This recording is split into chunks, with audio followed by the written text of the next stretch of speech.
Kisah di balik Gunung Bromo.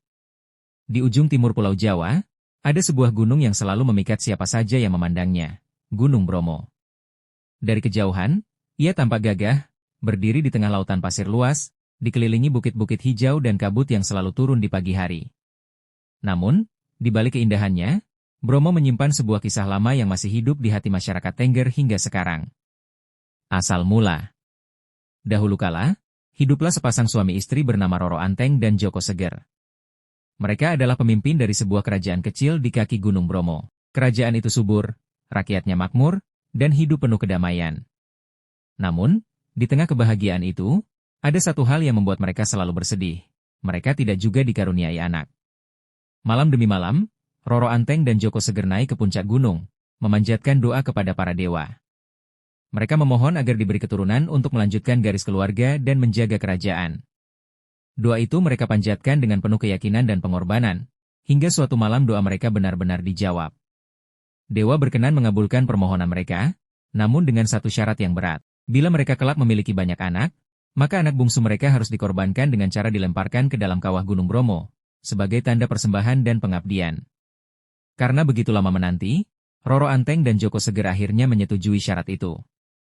Anugerah yang ditunggu. Doa yang tulus akhirnya berbuah kebahagiaan.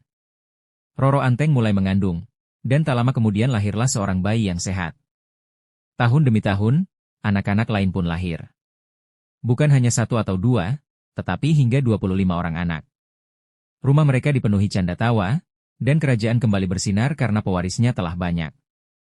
Namun, setiap kali memandang si bungsu, hati Roro Anteng terasa perih. Bayi itu, yang diberi nama Raden Kusuma, tumbuh menjadi anak yang lembut hati, penuh kasih, dan sangat dekat dengan orang tuanya. Janji yang ditagih. Waktu terus berjalan, dan dewa yang dulu memberi janji mulai menagih kesepakatan. Gunung Bromo bergemuruh, mengeluarkan asap pekat dan suara yang menakutkan. Masyarakat Tengger ketakutan, hewan-hewan resah, dan tanah bergetar hebat. Roro Anteng dan Joko Seger panik. Mereka sadar, saat itu telah tiba. Tetapi hati mereka tak kuasa menyerahkan Raden Kusuma. Mereka mencoba bersembunyi, berdoa, bahkan menolak tanda-tanda itu. Namun, gunung semakin murka. Api keluar dari kawah, dan letusan kecil terjadi. Di tengah kekacauan itu, Raden Kusuma sendiri yang melangkah maju. Dengan suara tenang, ia berkata kepada kedua orang tuanya, "Ayah, Ibu, jangan takut. Aku akan rela berkorban demi kalian, demi kakak-kakakku, dan demi seluruh rakyat. Hidup ini bukan hanya untuk diri sendiri, tetapi untuk kebaikan bersama." Air mata pun jatuh membasahi wajah Roro Anteng dan Joko Seger. Mereka ingin menolak, tapi bumi terus bergetar, seakan menegaskan bahwa janji harus ditepati. Raden Kusuma pun mendekati kawah, menatap sekali lagi wajah orang tuanya, lalu melompat ke dalamnya. Seketika itu juga, gunung berhenti bergemuruh. Api padam, dan suasana kembali tenang. Pesan terakhir. Sebelum jasadnya hilang di telan kawah, suara Raden Kusuma bergema di udara, "Wahai keluargaku dan seluruh keturunanku, jangan pernah lupakan pengorbanan ini.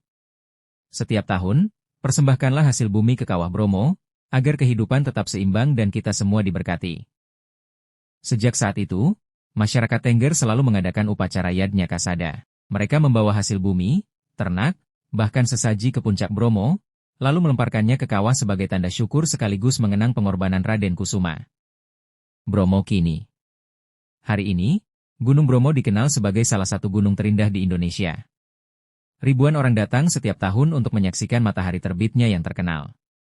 Namun bagi masyarakat Tengger, Bromo bukan hanya pemandangan indah, melainkan gunung suci yang menyimpan pesan leluhur, tentang janji yang harus ditepati, pengorbanan demi cinta, dan kesetiaan kepada tradisi.